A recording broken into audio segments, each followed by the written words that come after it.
Welcome back. It has been a year of gut-wrenching volatility in the markets, and investors want to know, is the bottom in just yet? Here to help us answer that very question is UBS's head of equity derivatives research, Stuart Kaiser. Stuart, thank you for joining us here. Always good to see you.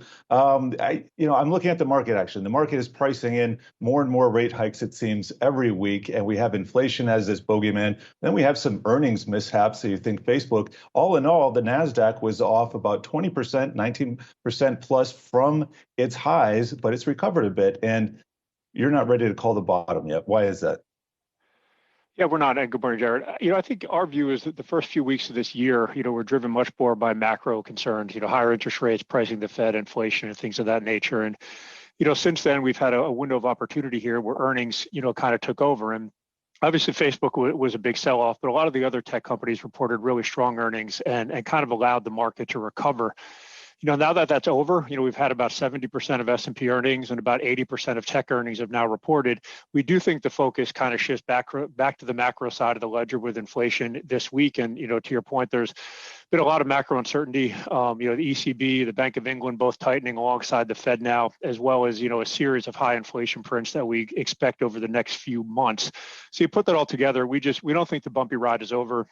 Whether we retest the lows, I think is obviously open for debate. But our view is the all clear is not in yet, and the markets will continue to be volatile as we move through the month of February.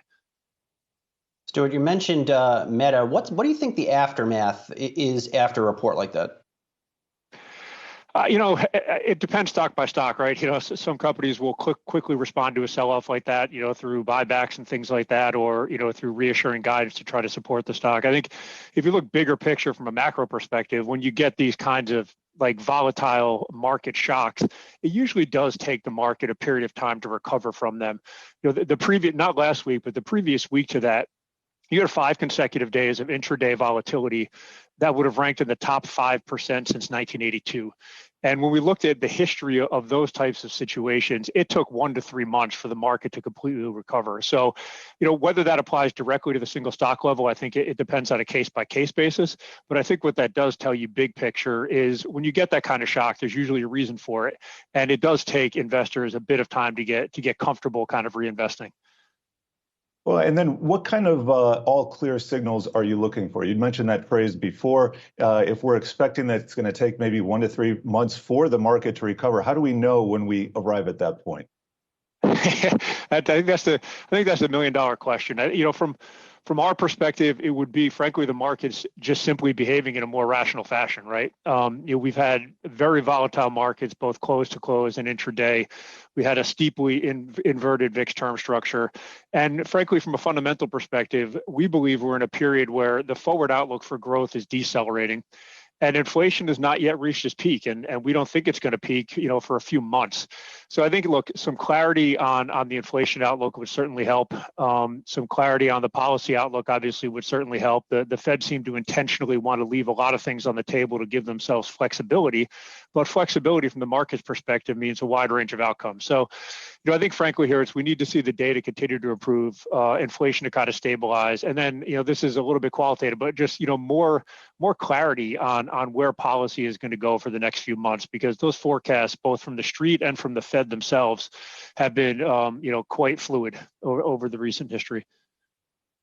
If I told you, Stuart, that later this week when we get that CPI results, it will again come in hotter than expected, that would mark 9 out of the past 11 times that will in fact have happened, maybe over 7% increase year over year on the headline. What do you think the market reaction would be?